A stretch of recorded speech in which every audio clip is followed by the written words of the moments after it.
simplemente incline su rostro, por favor, y acompáñeme a orar. Padre, en el nombre de Jesús, regresamos a tu presencia, no que nos hayamos apartado de ella, Señor, sino que nos acercamos nuevamente con reverencia a ti, Señor, para primeramente agradecerte la multitud de bendiciones, tu fidelidad, Señor, tus misericordias nuevas cada mañana, Señor. Hace un momento cantábamos, Padre Santo, y mi esperanza es que al cantar, que cada uno de los que aquí están, Señor, pues que lo que de sus bocas salía, Señor, fuese un reflejo genuino, Señor, íntegro de lo que hay en su corazón. Que no seamos como el pueblo de Israel, que de boca te alababa, pero su corazón estaba lejos de ti, Señor. Te ruego, Padre, que si en algún momento, mientras hemos estado cantando hoy, eso ha acontecido con alguno de nosotros, comenzando por mí, que nos traigas, Señor, a convicción, Señor, y que nos permitas ver, Señor, la cruz de Cristo, el amor de Cristo expresado en su sangre, derramándose, Señor, por cada uno de nosotros, Señor, y que nos lleves al arrepentimiento genuino, Señor, y que de todo corazón, al salir de aquí, Señor, pues podamos alabarte y expresar nuestra gratitud por tu fidelidad, Señor, por tu misericordia, Señor, por ese amor incondicional que tú has escogido tener por tu pueblo, Padre Santo. Yo te ruego que me ayudes, te ruego que me des salud, que me fortalezcas en este momento para poder comunicar las cosas que durante esta semana tú has traído a mi mente, Señor, y que me has iluminado, Padre amado, y que yo deseo pues poder comunicar, Señor, en una forma clara, en una forma en que yo no me meta en el medio, que seas tú, Señor, el que abra los ojos de nuestro entendimiento y que nos ayude a entender, Señor, de qué se trata esta temporada del año que aquí en nuestra cultura se llama Navidad. Así que en tus manos me presento, Señor, y confío que siendo fiel como tú eres y que nunca cambias, me vas a dar tu ayuda nuevamente y anticipadamente te doy las gracias, Padre, en el nombre de Jesús. Amén. Colosenses capítulo 2, versículos del 8 al 10, la porción bíblica que consideramos en esta tarde. En el día de hoy vamos a comenzar una serie de enseñanzas que se van a extender durante este periodo navideño. Las enseñanzas giran en torno a la verdadera razón de nuestra celebración. Como puede ver detrás de mí, tenemos dos banners, se dice en español, banners, donde en el idioma inglés se nos recuerda que Jesus Christ is the reason for the season, y que en español, como decimos, Jesucristo es la razón de nuestra celebración. Cristo es la razón de nuestra celebración. Así que la serie de enseñanzas en las próximas semanas van a girar en torno a eso. Me pareció apropiado, mientras preparaba esta enseñanza, incluir la palabra divergencia en el título de nuestra primera enseñanza, que es la que hacemos en esta tarde, luego de observar detenidamente la seria advertencia que el apóstol Pablo hace en cuanto a la real posibilidad de caminos divergentes en la vida de la iglesia, contenidas ahí en el pasaje que estudiamos, esos 3 versículos, Colosenses capítulo 2, versículos del 8 al 10, que leo en este momento. Mirad que nadie os engañe por medio de filosofías huecas y huecas sutilezas basadas en las tradiciones de los hombres, conforme a los elementos del mundo, y no según Cristo. Porque en Él, versículo 9, Cristo habita corporalmente toda la plenitud de la divinidad, y vosotros estáis completos en Él, que es la cabeza de todo principado y de toda potestad. En esta advertencia tan seria del apóstol Pablo, se nos presenta la posibilidad de caminos divergentes en la vida de la iglesia. La palabra divergencia no es una palabra que utilicemos en el idioma español comúnmente en nuestro diario vivir. Por razón de eso, pues me tomó la iniciativa de compartir con ustedes algunas definiciones para la misma, porque tienen un significado enorme, serio, para la enseñanza nuestra en esta tarde. La palabra divergencia sugiere diversidad de opiniones, sugiere diversidad de pareceres sobre un asunto en particular. Por lo regular, estas opiniones, estos pareceres se oponen, no coinciden entre sí. La palabra también sugiere la separación de dos elementos, dos cosas que están juntas y en un momento dado empiezan a separarse progresivamente.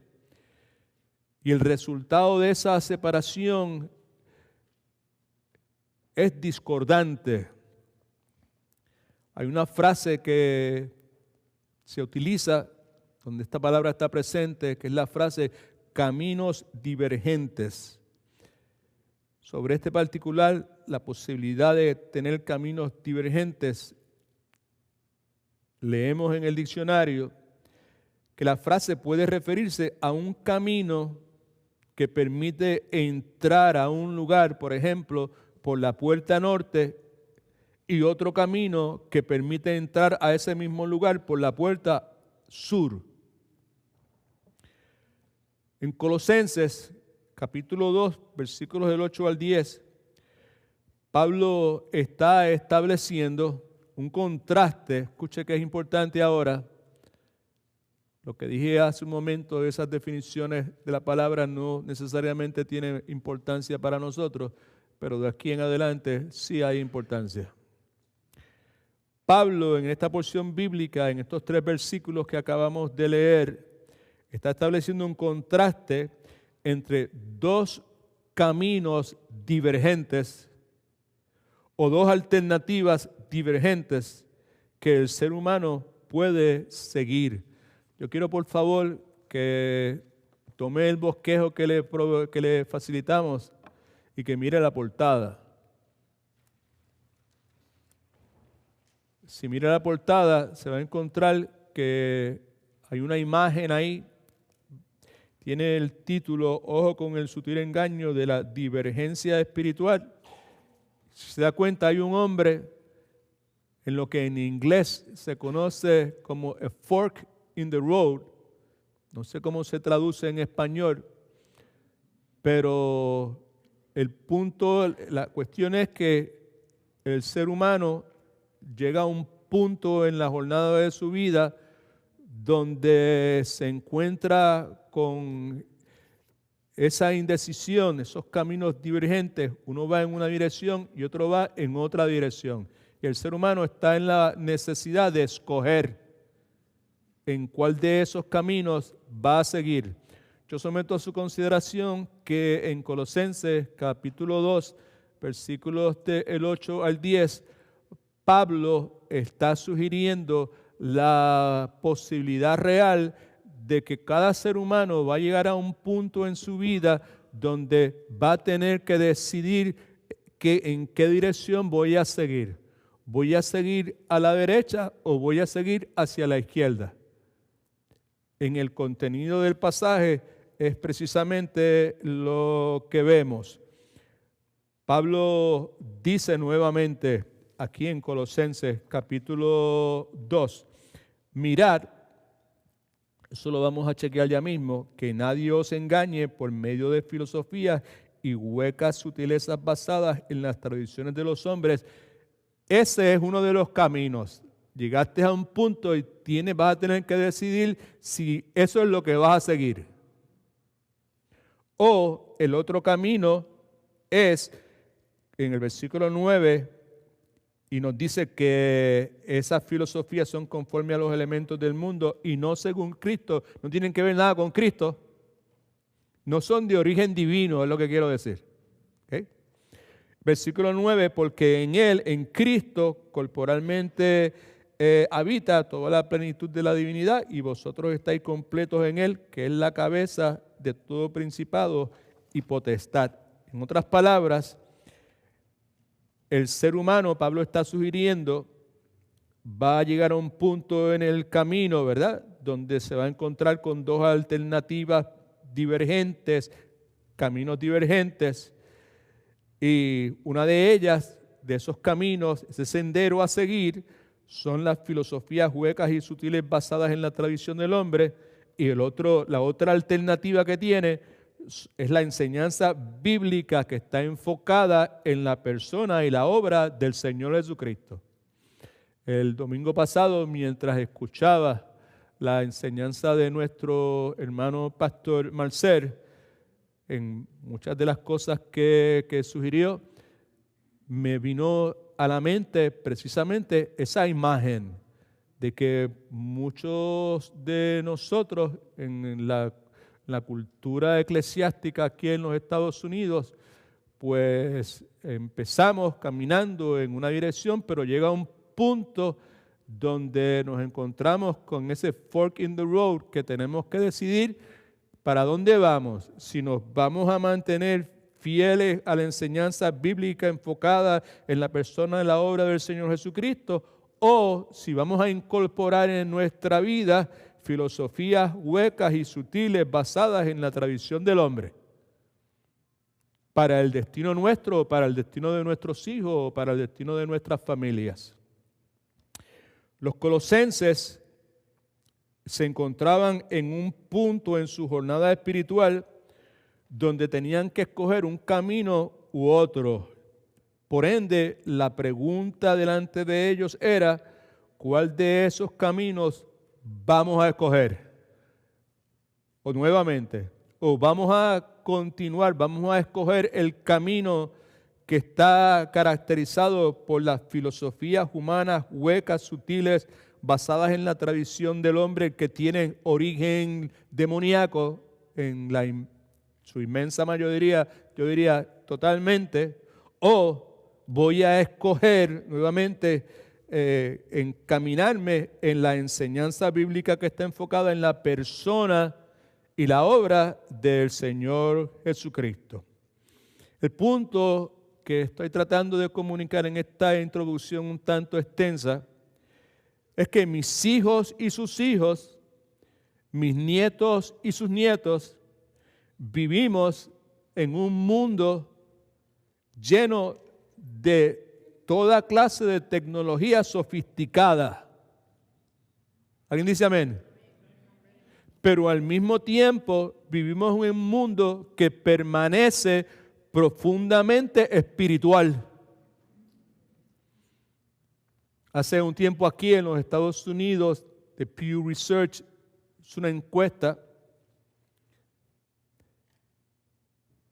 y parte del resultado de esa encuesta decía que 25% de los americanos, de los que viven aquí en los Estados Unidos, se definen a sí mismos como personas espirituales, pero no religiosos. Yo soy espiritual, pero no soy religioso. Y lo que el ser espiritual, pero no religioso, quiere decir, depende a quien usted le haga la pregunta. Varias personas fueron entrevistadas y en lo que yo leí encontré algunas de las respuestas que ellos dieron. Le voy a leer un par de esas respuestas para que entienda lo que el ser espiritual pero no religioso para muchas personas quiere decir, la forma que lo expresan. Por ejemplo, una señora dijo, mi espiritualidad la expreso, el hecho de que yo soy espiritual, yo lo expreso al tener mi apartamento lleno de plantas y hierbas verdes. La expreso mi espiritualidad al limpiar mi apartamento. I'm quoting here, estoy citando lo que la señora dijo. Con sal del mar muerto, que supuestamente tiene unas propiedades espirituales, y con hierbas aromáticas de los Andes y del Himalaya. Cuando yo hago eso, estoy expresando mi espiritualidad, porque yo soy una persona espiritual, pero no soy una persona religiosa. Otra persona lo expresó de esta forma: lo que yo considero espiritual es el mantenerme calmado en situaciones de tensión. Para mí el ser espiritual es la creación de significado en las distintas experiencias cotidianas que yo tengo en el diario vivir. Conseguir significado en lo que me pasó en el supermercado, en lo que me pasó en el trabajo, en el incidente que tuve en la oficina del médico. La misma persona terminó diciendo: en ocasiones quemo incienso en un altar que tengo en mi casa a varias deidades, aunque en realidad no estoy seguro de que existan. Pero esas prácticas de encender incienso me llevan a crear belleza del caos que nos rodea.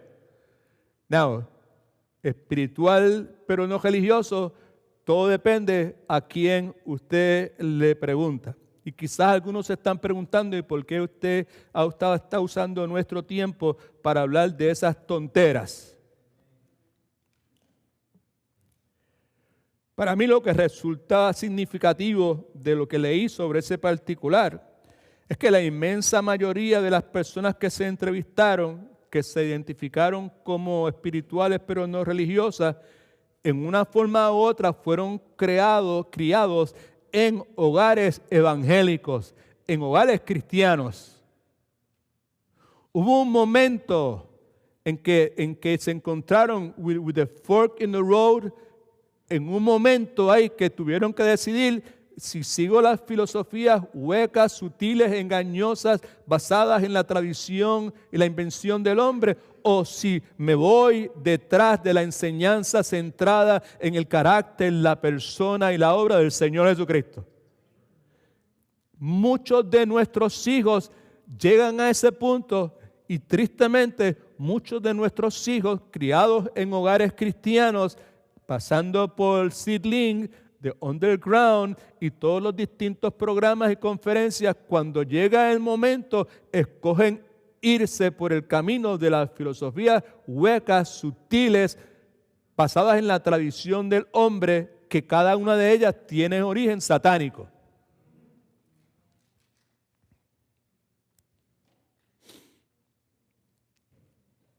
Ahora, ¿cuál es el asunto? The real issue here. El punto en el camino, nuevamente cuando hablo del punto en el camino, estoy hablando de esto.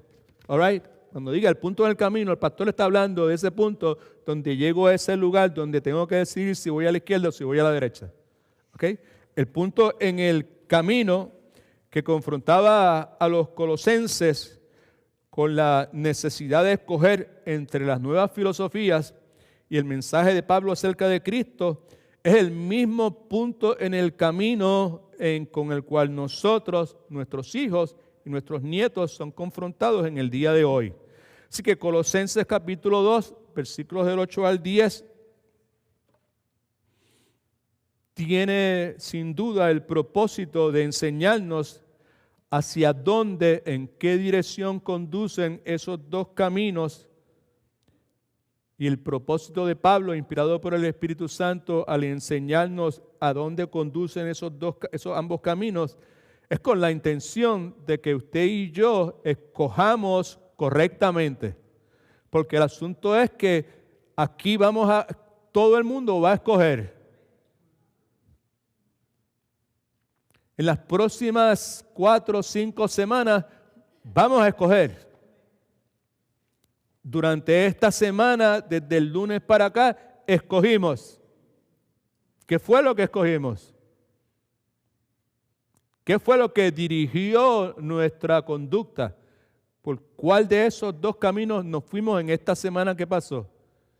¿Y cuál será el camino que vamos nosotros a encaminar nuestra vida en las próximas semanas y para el resto de nuestras vidas?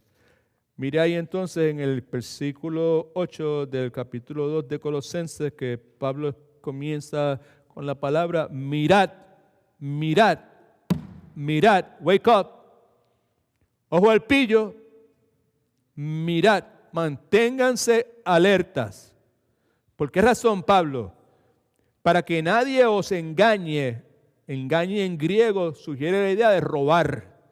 Que nadie os robe. ¿Qué cosas nos pueden robar? Nos pueden robar la verdad, nos pueden robar las bendiciones que Dios tiene preparados para nosotros, nos pueden robar el camino a la salvación. Mirad que nadie os engañe, que os robe.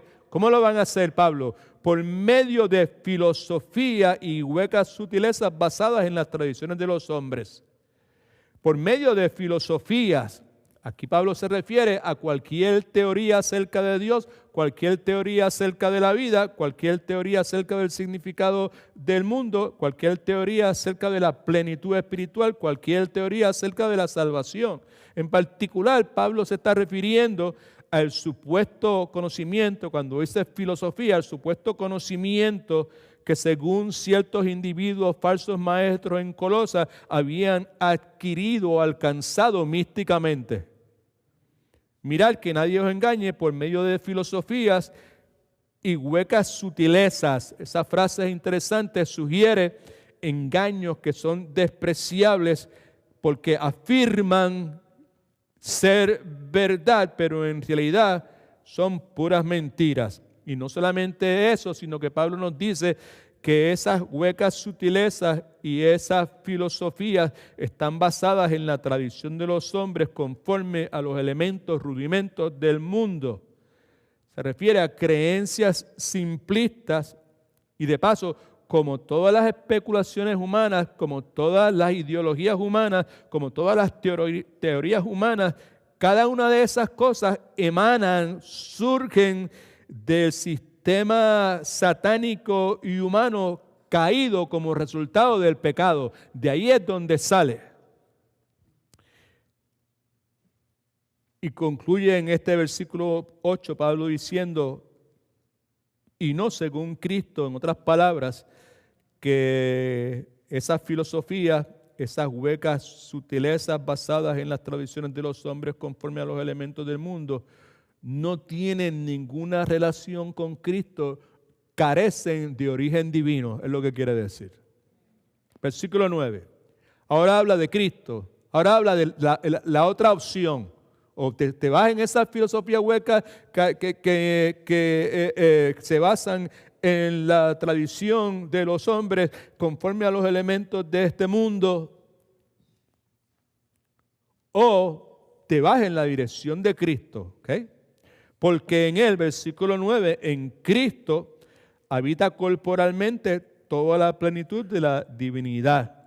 Now, la frase esa, habita corporalmente, es algo sumamente revolucionario en el contexto griego, porque en el pensamiento griego la materia era mala y el espíritu era bueno, y para ellos no se podía pensar, no cabía en la mente, era imposible que Dios pudiese ocupar un cuerpo humano. That is not going to happen. Eso nunca sucedería. Y Pablo lo que hace es refuta la idea al recalcar que Cristo era la encarnación de Dios, y de paso, Jesucristo no solamente fue Dios a plenitud, sino también fue hombre a plenitud, plenamente hombre. ¿Okay? Entonces nos dice el pasaje, porque en él habita corporalmente toda la plenitud de la divinidad, deidad, en otras palabras, que Cristo posee la plenitud divina del Creador, y Cristo posee los atributos divinos de la deidad. Versículo 10, recordatorio para nosotros al momento de decidir por cuál sendero me voy a ir. Dice entonces que vosotros estáis completos en Él, los que dejamos que nuestra teología sea determinada no por profetas o apóstoles del día de hoy, sino por lo que la palabra de Dios dice. Estamos claros de que el creyente está completo en Cristo, tanto en su posición delante de Dios por la justicia perfecta del Señor Jesucristo que nos ha sido imputada. Alguien dice amén, aleluya. Tanto en eso como completo, como en la suficiencia. Tenemos todos los recursos celestiales que tú y yo necesitamos para la madurez espiritual. Hace unas horas estuvimos en la clase bíblica estudiando una guía práctica en cuanto a cómo mortificar el pecado y nos gozamos ante el hecho de que todo lo que nosotros necesitamos para conseguir esa mortificación del pecado lo tenemos y que solamente los que tienen ese equipaje provisto por el nuevo nacimiento son los únicos que se van a preocupar por mortificar el pecado y son los únicos que realmente van a poder mortificar el pecado. Nosotros estamos completos en Él, Cristo, que es la cabeza de todo principado y potestad. Jesucristo es el creador, regidor del universo, y no solamente del universo, y de todas las entes espirituales que puedan existir. Reina sobre ellos, gobierna soberanamente sobre ellos para siempre. Alabado sea el nombre del Señor Jesucristo. Así que en las notas suyas ahí tiene un encabezado que dice: ante las sutiles divergencias filosóficas y espirituales del día de hoy, ¿cuál será el camino que voy o vamos a escoger? Ahora, ¿por qué esa pregunta está ahí? ¿Por qué comenzar con ese pronunciamiento? Pues porque nuestro Redentor, nuestro Cristo, en el cual nosotros estamos completos, nos dio bastante instrucción sobre la necesidad de ser serios, de ser juiciosos en cuanto al camino que íbamos a escoger.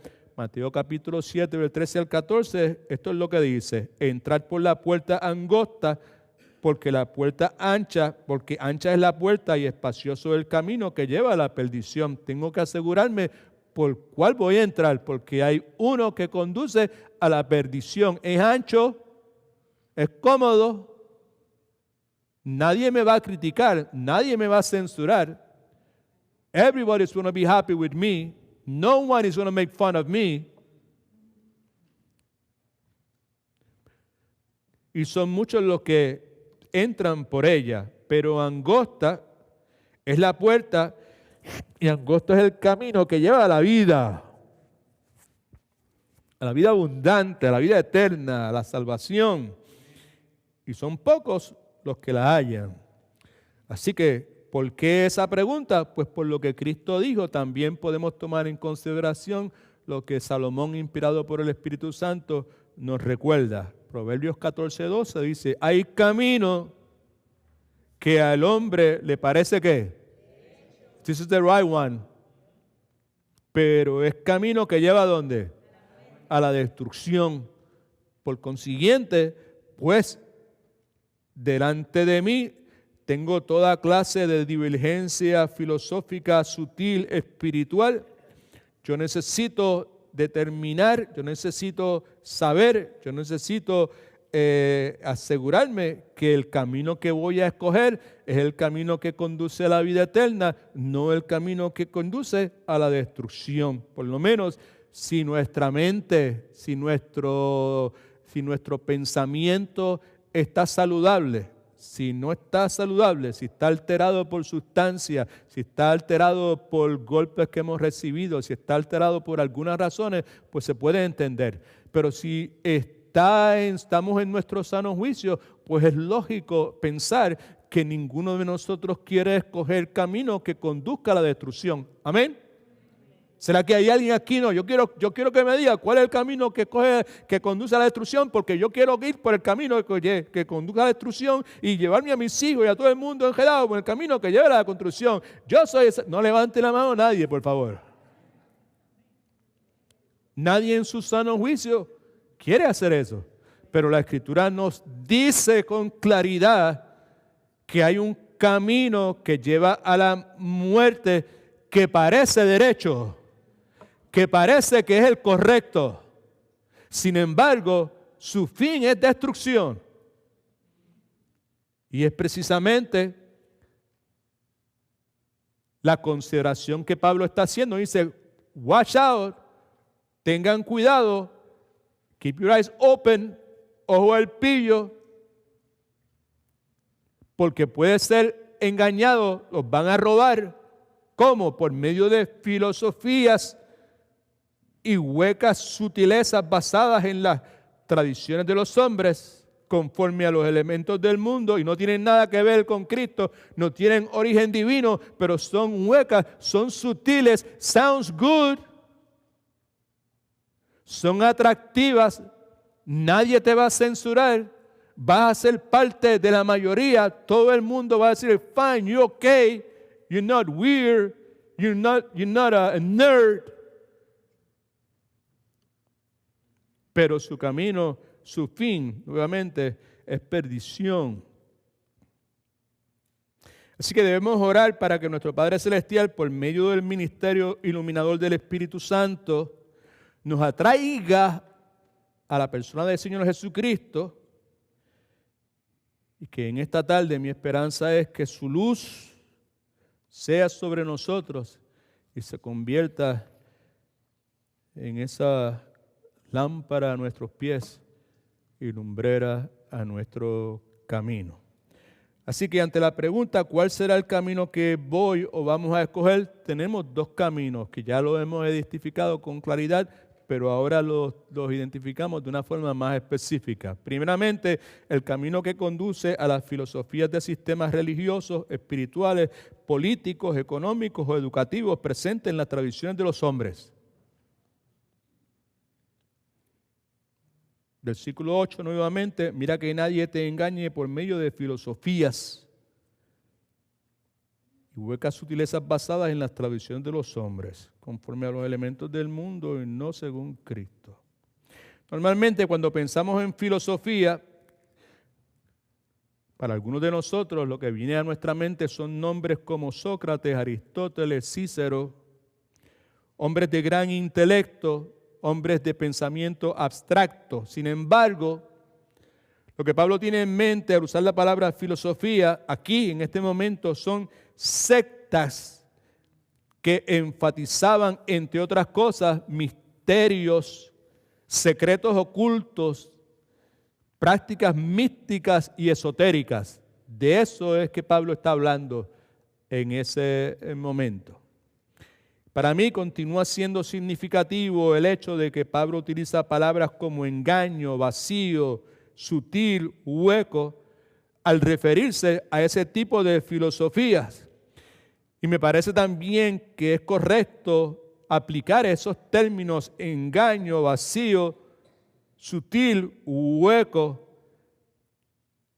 Me parece correcto aplicar esos términos a las definiciones de espiritualidad que mencionamos al comenzar esta enseñanza. La misma cosa. El origen de estas filosofías lo encontramos en el libro de Romanos, en el capítulo 1, versículos 21-22, donde Pablo dice, hablando de la degeneración de la raza humana, dice, ya que habiendo conocido a Dios, teniendo conocimiento de la realidad de Dios, no lo glorificaron como a Dios, ni le dieron ¿qué? El jueves pasado, una de las cosas que señalamos es que la más grande de las virtudes es la gratitud. Y sugerimos que probablemente es la madre de todas las virtudes. Y aquí vemos que desde el comienzo no glorificaron a Dios y una de las cosas fue que eran ingratos, no le dieron gracias a Dios. Al contrario, en vez de hacer eso, ¿qué hicieron? Se envanecieron en sus pensamientos y su necio corazón fue entenebrecido, necio, foolish heart. It got darker and darker and darker. And they were pretending to be wise people, and the more they pretend to be wise, they became more and more fool or foolish people, como sea más correcto decir. Escriba esto en sus notas, por favor. El cristiano verdadero, ¿cuántos son cristianos? Verdaderos. Verdaderos, nacidos de nuevo, que aman la palabra de Dios, que aman la iglesia, que les gusta estar con la iglesia, that they care for the people of God. El cristiano verdadero está dispuesto, right, a ser enseñado por el Espíritu Santo. ¿Por qué razón? Porque reconoce que en vez de su propio razonamiento, en vez de my own understanding, lo que yo pienso, lo que yo creo, la palabra de Dios es la corte final de arbitraje en todos los asuntos de la vida. Debe ser. Right? Por eso, y como yo me conozco, I know I am the king of the fools, Edwin Torres Romero, pues yo estoy consciente de eso y yo estoy dispuesto a que el Espíritu Santo me enseñe. Right? Because I'm clear que mi propio entendimiento, it's not gonna cut it. La palabra de Dios necesita ser la corte final de arbitraje en todos los asuntos de nuestra vida. La nota suya es algo posiblemente interesante, tiene valor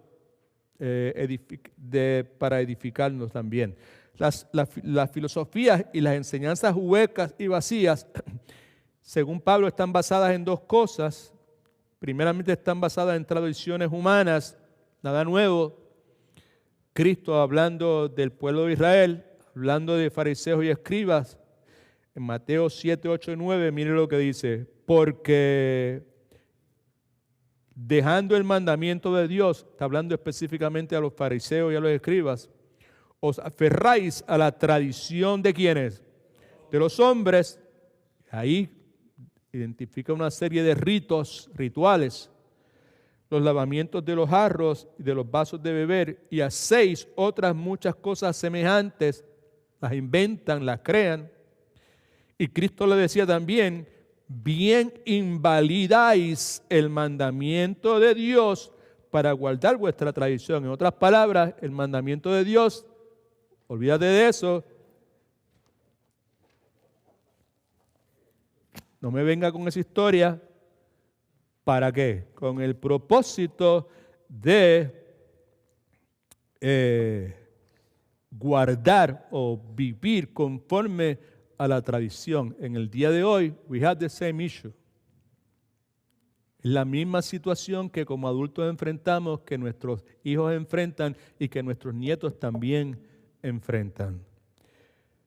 Pedro, hablando en este caso de gentiles, en 1 de Pedro 1:18 dice, pues ya sabéis que fuisteis rescatados, hablándole a gentiles de vuestra vana manera de vivir. Suena como lo que Pablo estaba diciendo, la cual recibisteis de vuestros padres. Lo recibieron a través de la tradición, ¿ok? Por eso está añadido ahí. Lo recibieron a través de la tradición de vuestros padres, no con cosas corruptibles como oro o plata. No con cosas corruptibles como oro y como plata. Now, lo que quiero decir sobre ese particular es lo siguiente. Es que las tradiciones, escuche, eran importantes tanto para judíos como para los gentiles. Y para nosotros en el día de hoy, las tradiciones también lo son. Cuando pensamos en tradiciones, por la mente pensamos en tradiciones como Acción de Gracias, Navidad, 4 de julio, Spring Break, tradiciones, ¿verdad? ¿Sabes? Pero hay otras cosas que encajan dentro del concepto de tradiciones. Son valores que nosotros tenemos, right? En la cultura mía, de donde yo vengo, yo soy latinoamericano, caribeño, de Puerto Rico. En la tradición de la familia puertorriqueña, el padre y la madre son buenos padres, buenas madres, son padres y madres exitosos si sus hijos llegan a estudiar en la universidad. Si llegan a la universidad son exitosos.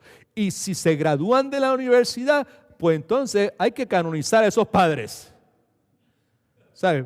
Parte de la tradición humana es que pues un buen padre pues se esfuerza por encima de todas las cosas porque sus hijos tengan éxito educativo en términos de títulos y de grados y todo ese sinnúmero de cosas. La tradición norteamericana aquí se enseña que, y alguien sabe cómo decirlo, me ayuda. You have to pull yourself by your bootstraps. Algo así, no sé cómo es. Is that right? It's something like that, right? O sea, que quiere decir que no depende de mí. Yo soy el que tengo, usted es el que tiene que meter mano. Usted se lleva a todo el mundo enredado por ahí para abajo. Lo importante es que usted haga lo que tiene que hacer. In one way or another, right? So, tenemos toda clase de tradiciones nosotros también. En el caso de Pablo, aquí en Colosenses capítulo 2, tradiciones en esencia se componen del cuerpo de enseñanzas y prácticas que son transmitidas,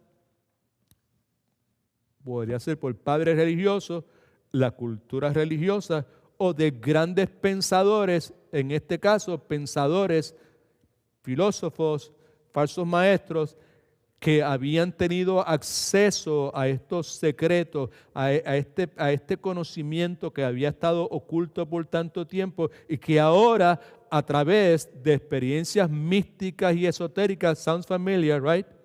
En el día de hoy, falsos maestros, apóstoles, experiencias místicas y esotéricas tienen un conocimiento que ustedes, los evangélicos pobrecitos, no tienen, hablando de nosotros. ¿Okay? So, los falsos maestros en Colosa reclamaban haber redescubierto verdades antiguas, ocultas, y esas verdades antiguas que ellos habían redescubierto eran las llaves que abrían las puertas a la plenitud espiritual. Eran las llaves que abrían las puertas a la plenitud material. Pablo cataloga esos reclamos como meras invenciones humanas. Eso fue en aquel tiempo.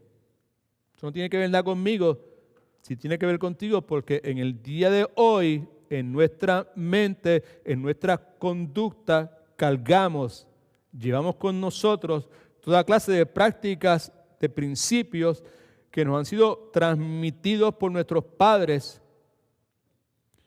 y que nos han sido transmitidos por la cultura, principios que valorizan, entre otras cosas, la adquisición de bienes materiales.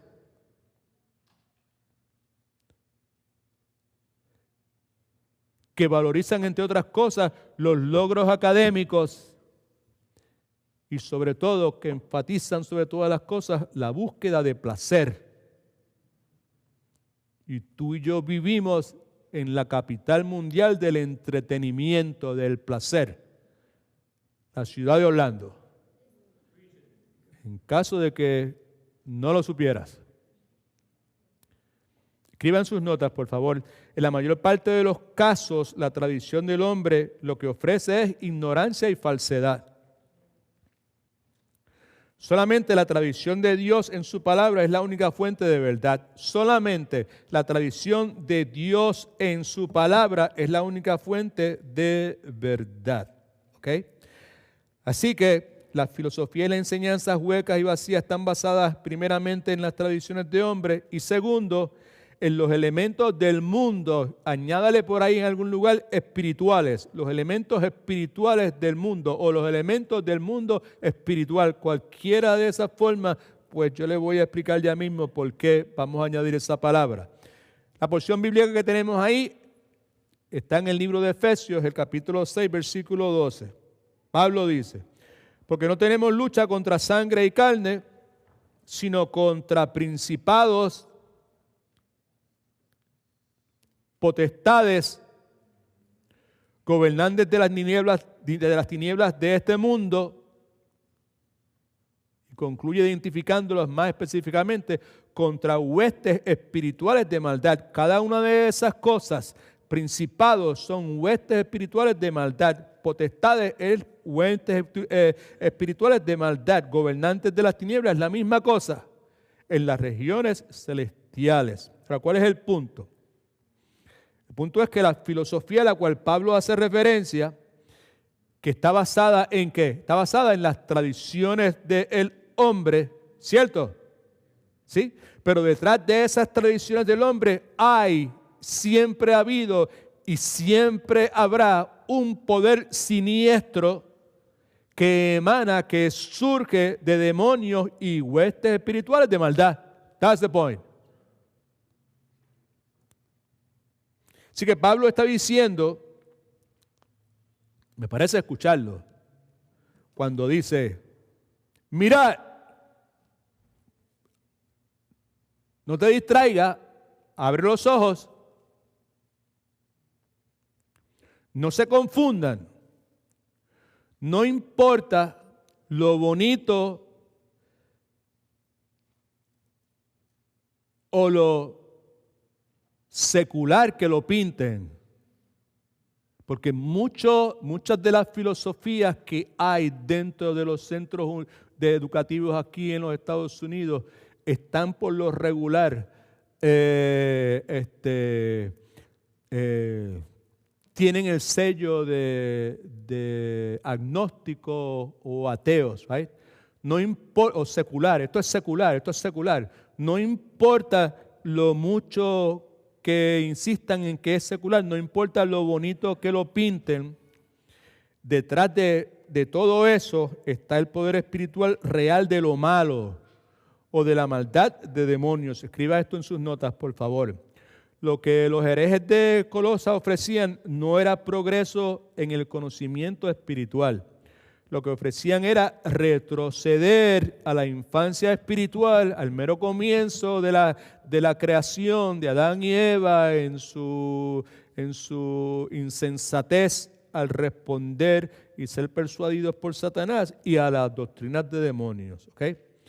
Así que les suplico que me escuche lo siguiente: los caminos divergentes envueltos en filosofías huecas, sutiles, basadas en la tradición del hombre, que confrontaba la iglesia de Colosas, eran estimuladas nuevamente por los gobernantes de las tinieblas de este mundo. Las filosofías huecas, persuasivas, sutiles, que estaban esta gente tratando de promulgar, tenían su origen, estaban siendo estimuladas por los gobernantes de las tinieblas de este mundo, entiéndase, por huestes espirituales de maldad en regiones celestes.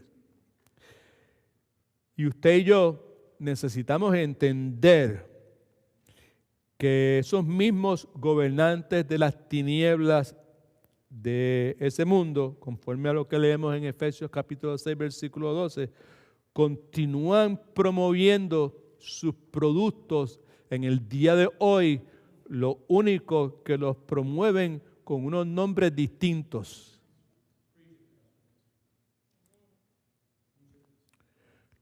Los nombres que utilizan en el día de hoy son identificados como humanismo, ambientalismo, feminismo, materialismo, hedonismo, algo que a muchos cristianos no les gusta, consumismo, racismo, intelectualismo, entretenimiento, el movimiento LGBTG y las otras palabras que se le añaden. Así que otra vez, las tradiciones humanas basadas en los elementos espirituales de este mundo prometen libertad, prometen plenitud espiritual, pero lo que producen es cautiverio moral. I'm a witness to that. Yo estuve ahí por mucho tiempo. Lo que produce es cautiverio moral Y muchos de ustedes que tienen familiares jóvenes, pues saben de lo que estoy diciendo, pues porque ustedes han visto esa transformación. Ustedes han visto, quizás en el día de hoy lo pueden ver con más claridad, el hecho de que esos familiares jóvenes llegaron un momento a este punto aquí. Y para el lado derecho estaba la vida de Cristo, la enseñanza de Cristo conforme a lo que dice la Escritura, y al otro lado estaban las filosofías huecas, mejor dicho, vacías, sutiles, que estamos tratando de identificar.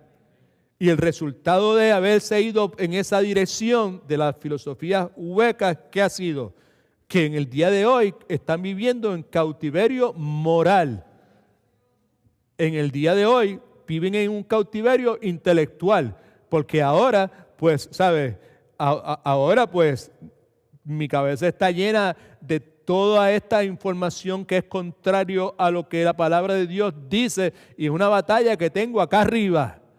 En todo momento, el Espíritu, la palabra, mi papá, mi mamá, mis amistades proclaman la verdad de un Cristo que es divino, right?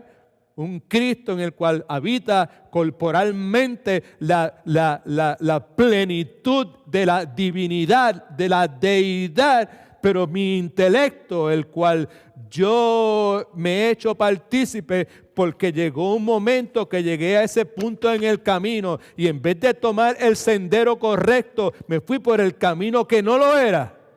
Y el resultado es que estoy cautivo, no solamente moralmente, porque estoy viviendo una vida de inmoralidad, estoy cautivo, estoy ahí, no puedo salir de eso. Pero intelectualmente también estoy cautivo. Y lo peor de todo es que vivo en una bancarrota espiritual. Así que ante las sutiles divergencias filosóficas y espirituales del día de hoy, ¿me están entendiendo ahora? ¿Qué será eso de sutiles divergencias filosóficas y espirituales en el día de hoy? ¿Entenderán lo que yo quiero decir? I hope that you understand now. Right? Ante eso, ¿cuál yo voy a escoger? ¿Qué es lo que voy a escoger? Porque todos escogemos. Usted no puede escoger por el hijo suyo. Usted no puede escoger por la hija suya. Usted no puede escoger por sus nietos ni por sus nietas.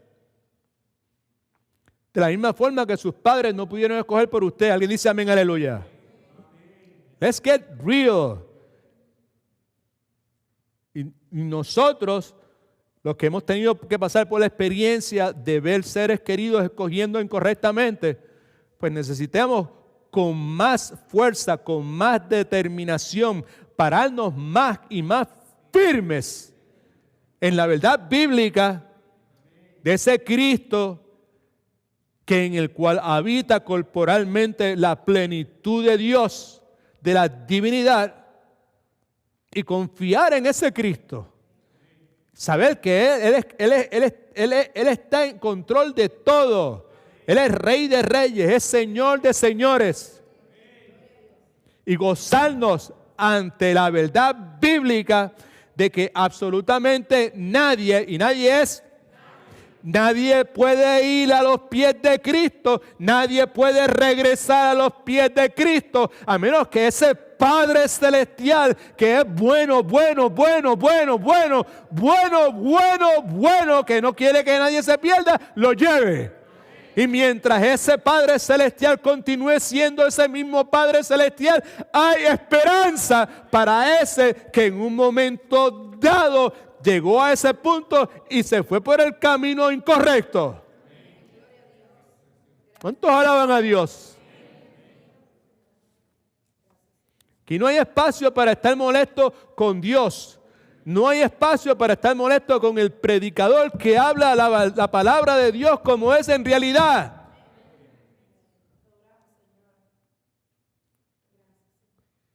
Sea en este púlpito o sea en cualquier púlpito. Descansamos en el Señor.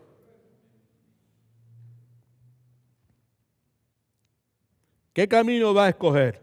Segundo, el otro camino es el camino delineado por el mensaje acerca de Jesucristo que la palabra de Dios con firmeza absoluta proclama en una oración larga, pero me aseguré que incluía lo que yo quería decir. Ese es el camino que voy a seguir, el camino que está delineado por el mensaje, lo que dice la santa palabra de Dios acerca del Señor Jesucristo, lo que dice la palabra de Dios con firmeza absoluta, con firmeza absoluta. Proclama con firmeza absoluta o con absoluta firmeza como usted quiera. ¿Y cuál es el mensaje que la palabra de Dios proclama con absoluta firmeza?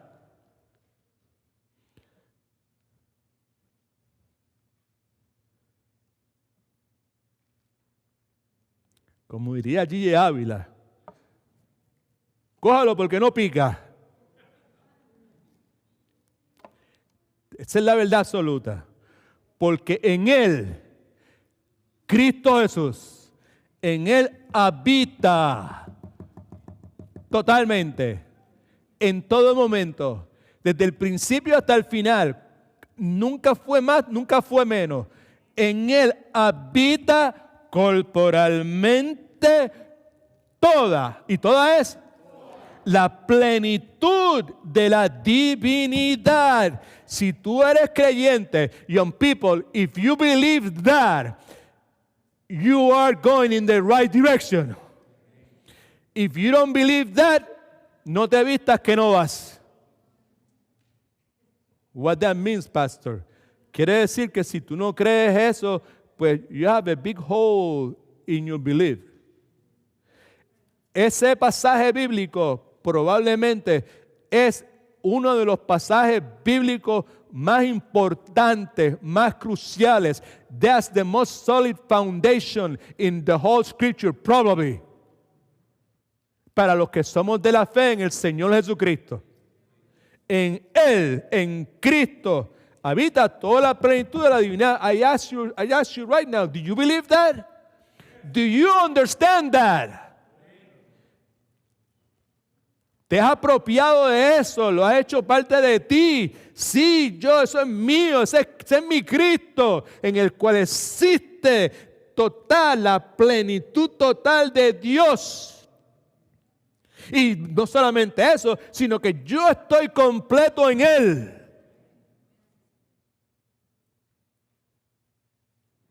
Que es la cabeza de todo principado y potestad, que es el que tiene la sartén agarrada por el mango, que es el dueño de todas las cosas, que es el rey, que es el que está en el trono, que es el que gobierna, que es el que determina, que es el que dice que sí, que es el que dice que no, que lo es todo.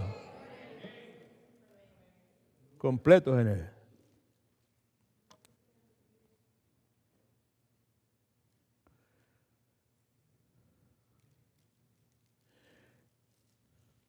Así que, como hemos visto, los falsos los maestros de Colosa, entre otras cosas, estaban ofreciendo plenitud espiritual. That's what they were doing. Por medio de técnicas, por medio de experiencias místicas y esotéricas, por medio de rituales. Pablo los confronta y les dice, lo que están haciendo no es nada más que un mero engaño, by the way, vacío, by the way, hueco, empty. Y en el versículo 10, como acabo de leer, Pablo declara que la verdadera plenitud se encuentra en Cristo. Y contrario a las entidades o entes espirituales que los falsos maestros estaban invocando, esos fluidos que emanaban de la deidad, habían unas cosas que fluían de eso, unos espíritus. Contrario a eso, Jesucristo, alabado sea su nombre, y con humildad y agradecimiento le puedo decir hoy, I'm a walking testimony of this. Jesucristo puede hacernos verdaderamente libres. ¿Por qué puede hacerme verdaderamente libre? Porque Él es el Rey de Reyes. Porque Él es el Señor de Señores. Y porque todo poder y toda autoridad le pertenecen a Él. And I have to remind you que Jesucristo no hace falsas promesas.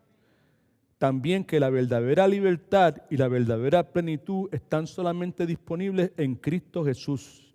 Y que lo que el corazón humano anhela, by the way, no solamente anhela, sino para lo que el corazón humano fue hecho, ¿qué es lo que el corazón humano anhela? ¿Para qué fue que el corazón humano fue hecho? I answer that. Fue hecho para conocer a Dios. Fue hecho para tener comunión con Dios. En este mundo podemos hacer montones de cosas que nos apasionan, that we enjoy, que son parte de nuestra vida. Pues yo nací para tocar la guitarra, o yo nací, like my granddaughter, to play soccer, o yo nací, como diría Carlos, para tocar la batería, o como el pastor Marcel, para jugar béisbol. Pues tú puedes decir todo lo que tú quieras en cuanto a qué te apasiona a ti, pero bíblicamente hablando, tú y yo fuimos hechos para primeramente conocer a Dios.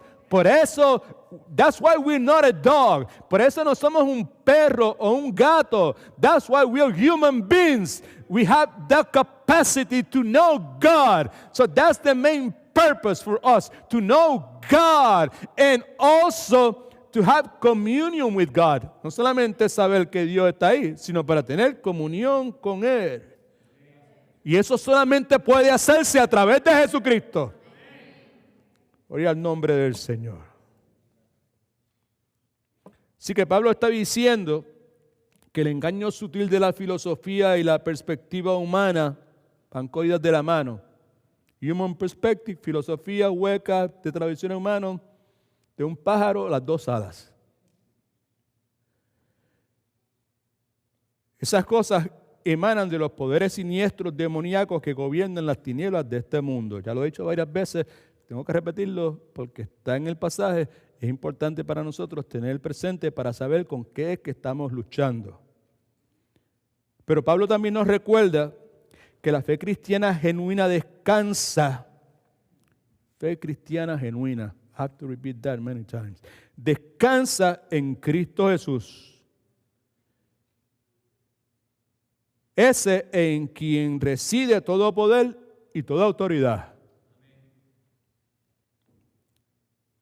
Y como en Él reside todo poder y toda autoridad, se puede deducir, se puede concluir que puede producir toda la plenitud espiritual que el alma del ser humano pueda desear. Versículo 9 nuevamente, porque en Él Cristo habita corporalmente toda la plenitud de la divinidad. En otras palabras, en Cristo Jesús, el Dios trascendental ha venido a este mundo para morar entre nosotros, y como señalamos al comienzo, esa es la verdadera razón de nuestra celebración. Escriba esto en sus notas, por favor.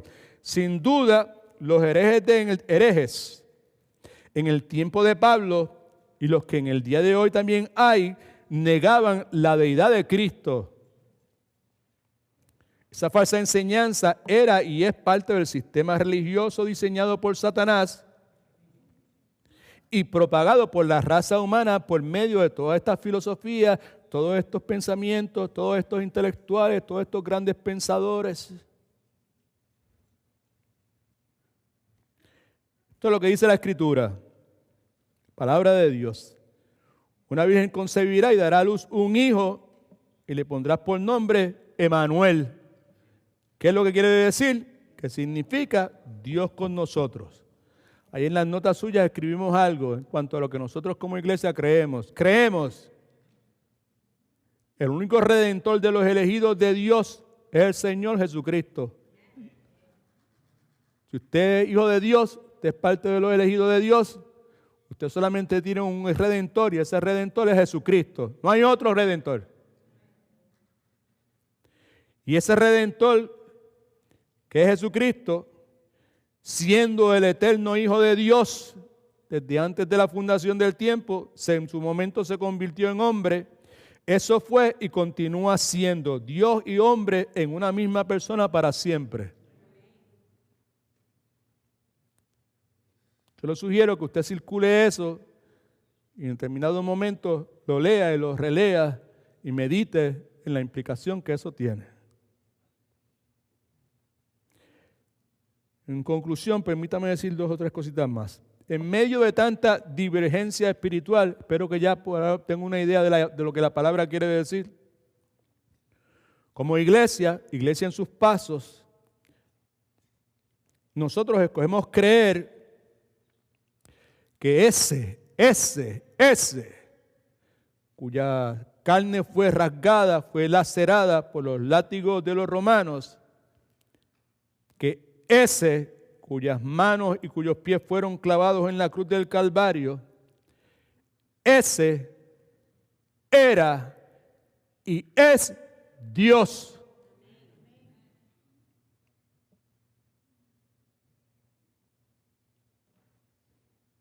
Si no me entiende, lo que quiero decir es que Jesucristo no era parcialmente Dios. Jesucristo no era un derivado de Dios. Jesucristo no era como Dios. La palabra de Dios enseña que en el Hijo habita toda la plenitud del Padre. Colosenses 1:19, porque el Padre le agradó que en Él, en el Hijo, en Cristo, habitara toda la plenitud. Otra vez el versículo 9, porque en Él, Cristo, habita corporalmente toda la plenitud de la divinidad. En otras palabras, esto es lo que nosotros tenemos que creer. Aquí es donde está la fe de nosotros. Por esto moldemos, por esto arañamos. All right? Por esto alamos pelo. Jesucristo no adquirió ni perdió divinidad en ningún momento de su ministerio. All right? No fue que en un momento dado fue ahí santificándose y alcanzó divinidad. O cuando el peso del pecado le cayó a él en la cruz del Calvario, perdió divinidad y por eso... Son una mentira del diablo.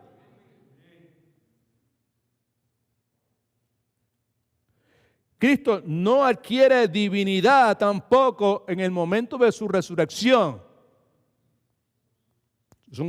Son cosas que se enseñan que son incorrectas.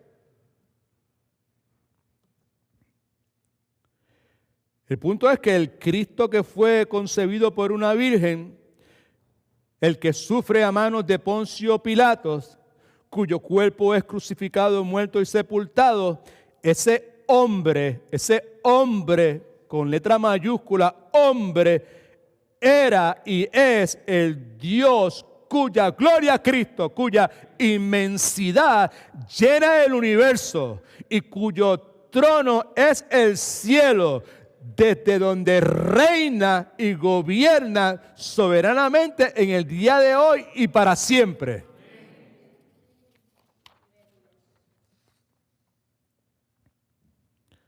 Puesto de otra forma, en la inevitable búsqueda humana del ser humano de conexión espiritual con nuestro Creador, no importa dónde usted haya nacido, en los lugares más remotos del mundo, eso siempre está ahí presente. Esa búsqueda de conexión con el Creador.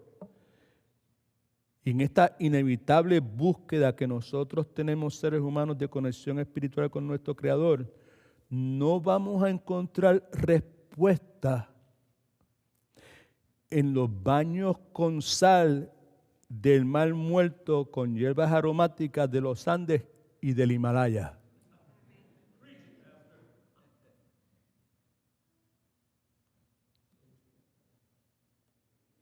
No vamos a encontrar respuestas en los altares a deidades que en realidad ni siquiera estamos seguros que existen. Estamos hablando de esto, familia. Todo es para aclarar eso.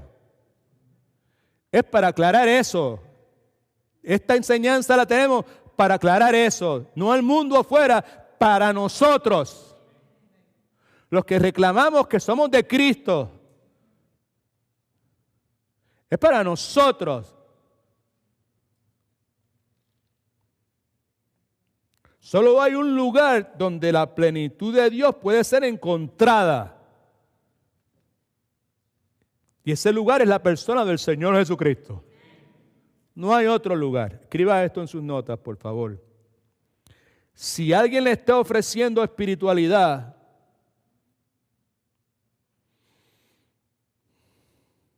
yo no sé cuando yo digo si alguien le está ofreciendo espiritualidad, yo no sé si usted puede cerrar los ojos y ver a alguien que usted conoce, alguna circunstancia en su estado, I don't know if you can do that. Yo lo puedo hacer, pero que mire, que me sobran ocasiones. Si alguien le está ofreciendo espiritualidad y no está ofreciendo a Cristo en esa espiritualidad, no está ofreciendo a Cristo, pero como es presentado en las páginas de la Santa Escritura, en el cual habita corporalmente la plenitud de la deidad, yo les sugiero que lo que le están ofreciendo no es libertad, es cautiverio. Lo que le están ofreciendo no es abundancia espiritual, lo que le están ofreciendo son mentiras vacías. Y yo le sugiero que preste atención a la advertencia que el Espíritu Santo por medio de Pablo nos da en Gálatas capítulo 1:8, donde dice: pero si aún nosotros o un ángel del cielo os anuncia un evangelio diferente del que os hemos anunciado, sea anatema, maldito sea, caiga maldición sobre esa persona. Así que la pregunta entonces para cada uno de nosotros en esta tarde es si en realidad conocemos al Señor Jesucristo. Es lo que está en las notas suyas al final. ¿En realidad conoce usted al Señor Jesucristo? No le estoy preguntando si usted lo conoce intelectualmente. Tampoco le estoy preguntando si usted puede recitar el Padre Nuestro, o si usted se sabe de memoria el Salmo 23, o si usted tiene memorizado algunos pasajes bíblicos.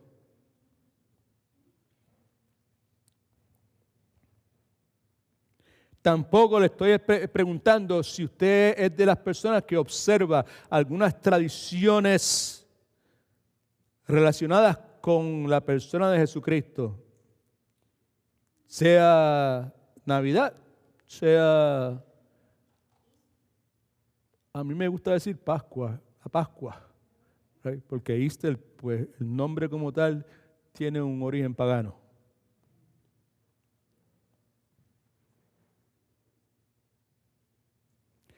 Así que no le estoy haciendo esas preguntas, lo que le pregunto con honestidad es esto. Mire para acá todo el mundo, por favor. Imagínese que hoy es el último día que usted va a vivir en este planeta Tierra. Imagínese que usted es la persona de la cual Jesucristo está hablando, creo que en el libro de Mateo, que dice: imagínate, you're fool, insensato, te estás construyendo todas esas cosas y por ahí vienen a buscar tu cuerpo, algo así. Right? Imagínese que usted es esa persona. Y que eso es lo que va a pasar esta tarde, esta noche. La pregunta que yo le hago es esta: no si usted conoce a Cristo intelectualmente, no si usted sabe el Padre Nuestro o el Salmo 23, no si usted observa rituales, tradiciones, carácter cristiana. Mi pregunta es esta, mi pregunta es si Jesucristo es el dueño de tu corazón. That's the point. Esa es la pregunta.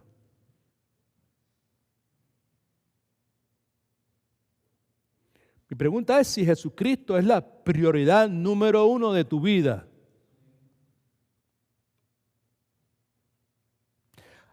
Pero yo puedo ser cristiano sin que Jesucristo sea la prioridad número uno de mi vida. Watch it. It may not be. Si yo soy verdaderamente de Cristo, eso quiere decir que Cristo vive en mí. Amén. Porque yo soy templo del Espíritu Santo. Right? Una de las cosas que te puedo decir es que Cristo no acepta competencias.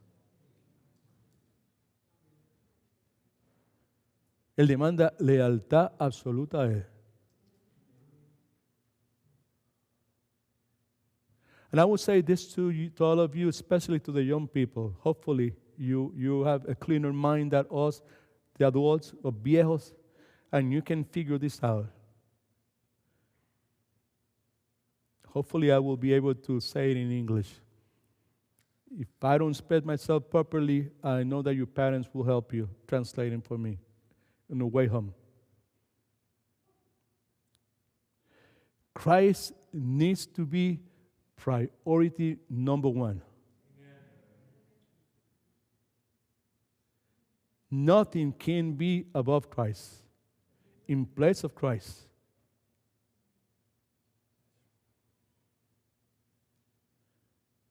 The truth is that we have many things in life that are very important to us.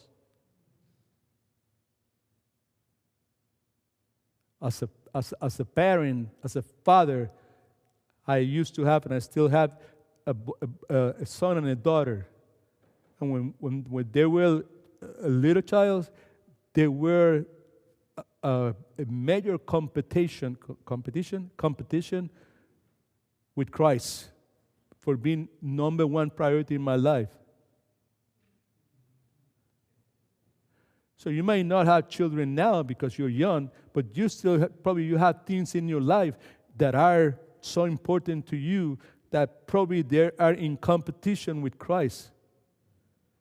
I'm going to give you counsel, advice from the Scripture. This is what you need to do.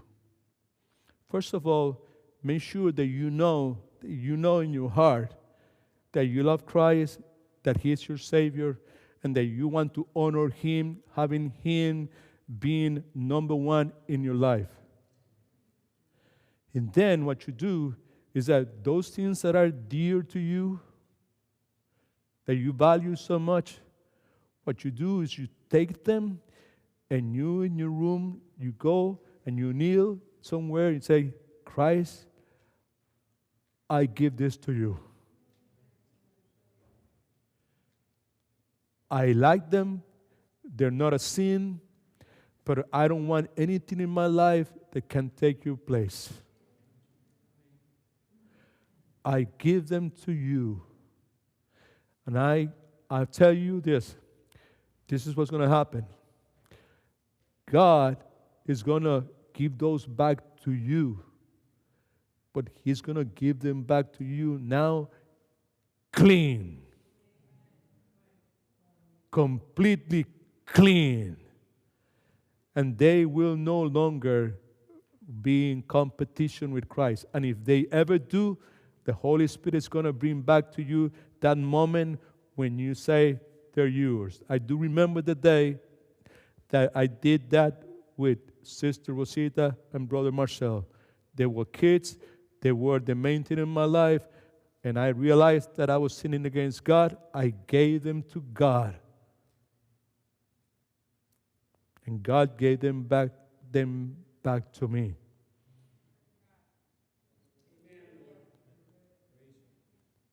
So, this is not in my notes, by the way. So,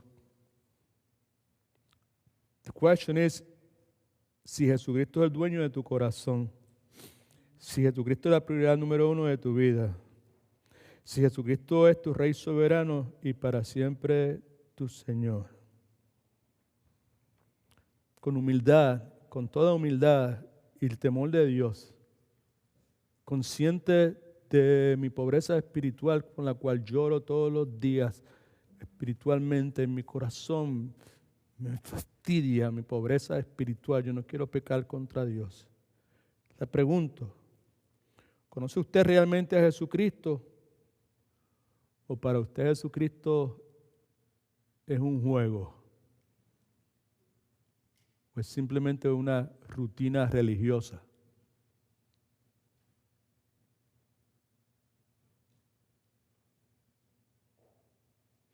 La advertencia de Pablo fue, abran bien sus ojos, no vaya a ser que alguien les tome cautivos por medio de las muchas enseñanzas falsas que hay allá afuera. Esa advertencia está vigente en el día de hoy. La advertencia de Pablo fue esta también. Asegúrense que no aceptan sustitutos. La advertencia bíblica para todos nosotros es: asegúrate que en este día, al salir de aquí, reenfocas tu mirada en este momento y diariamente, y esa mirada la reenfocas en el Cristo crucificado, resucitado, reinante, y nunca permitas que tu mirada se extravíe del Señor. Y si tú consigues que tu mirada nunca se extravíe del Señor, la palabra de Dios te garantiza que siempre tendrás la plenitud de Cristo en tu vida, en el cual residen corporalmente la plenitud de la divinidad. Así que, God is good. All the time. Una última pregunta. ¿En realidad usted conoce al Señor Jesucristo? Pero eso es lo mismo que me preguntó hace unos 4 minutos atrás, bendito. Está viejo. Pastor Marcel, hablé con él. Está viejo, está repitiendo las mismas cosas. Él siempre ha repetido, pero ahora las repite más y más y más. Y no se da ni cuenta. Yo sé que hace 2 o 3 minutos hice esa misma pregunta. La pregunta es: ¿por qué vuelve a preguntar? Por lo que dice la Escritura. No todo aquel que me dice Señor, Señor entrará en el reino de los cielos, sino el que hace la voluntad de mi Padre que está en los cielos. Primera de Juan, capítulo 2, versículo 6, esto es lo que dice.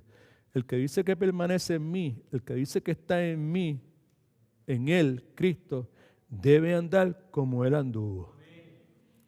La pregunta es si mi andar, mi vida, mi conducta, mis prioridades, mis pensamientos reflejan el carácter de Jesucristo.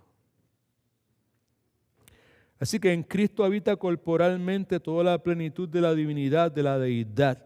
Esa es la verdad de todas las verdades para el creyente. ¿Cuántos son creyentes? Esa es la verdad de las verdades. Esa es la roca fuerte. That's the foundation.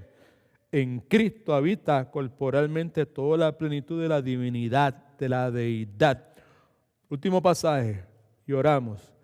Juan capítulo 1, versículos 16 y 18 dice: de su plenitud, de la plenitud de Dios en Cristo, recibimos todo. ¿Está ahí? Qué chévere.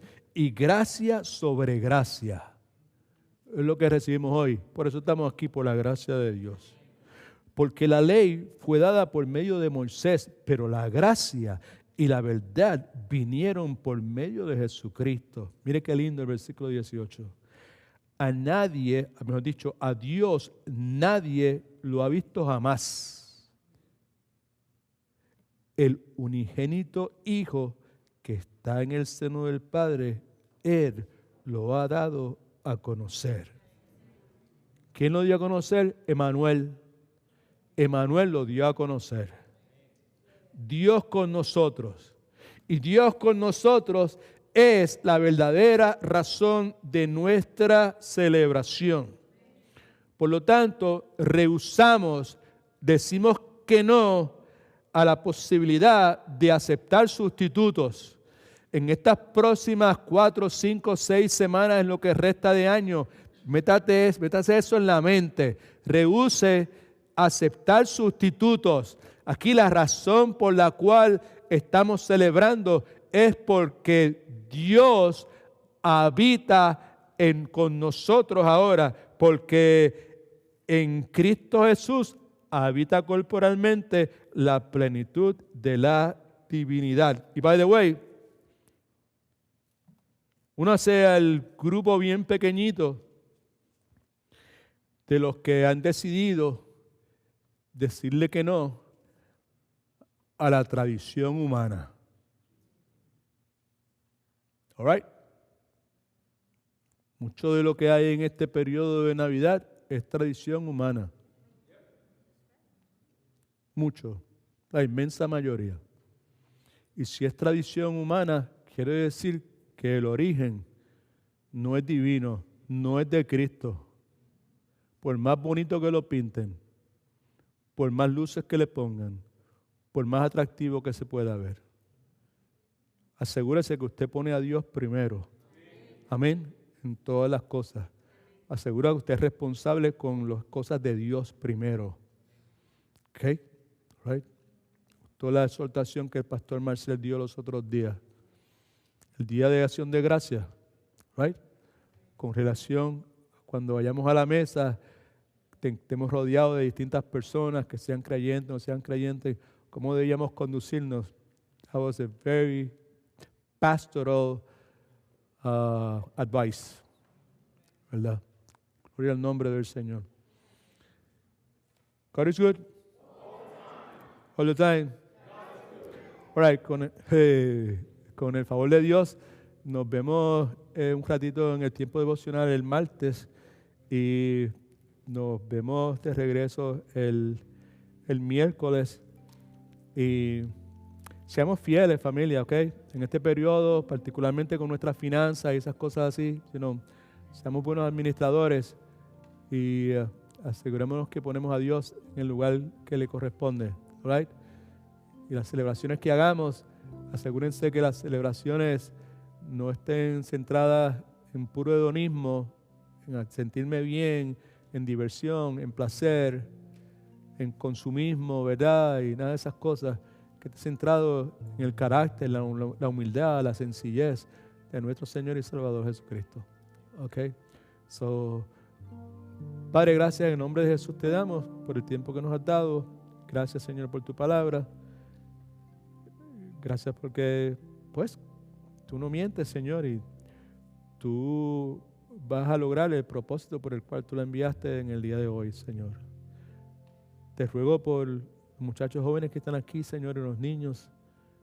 Te ruego por su vida espiritual. Te ruego por su caminar contigo, Señor. Te ruego que nos ayudes, Señor,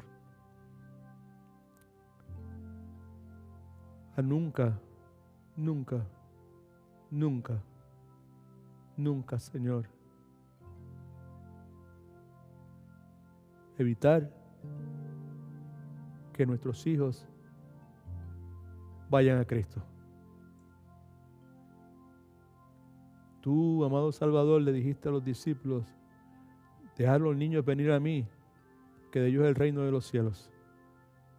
Padre, como padre en muchas ocasiones yo me metí en el medio por mis actitudes, mis acciones, mis decisiones, en cierta forma evitando de que ellos fueran verdaderamente a Cristo.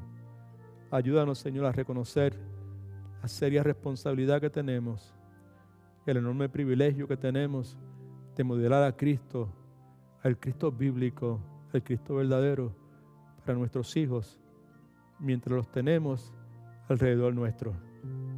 En el nombre de Jesús oramos, para su gloria. Amén.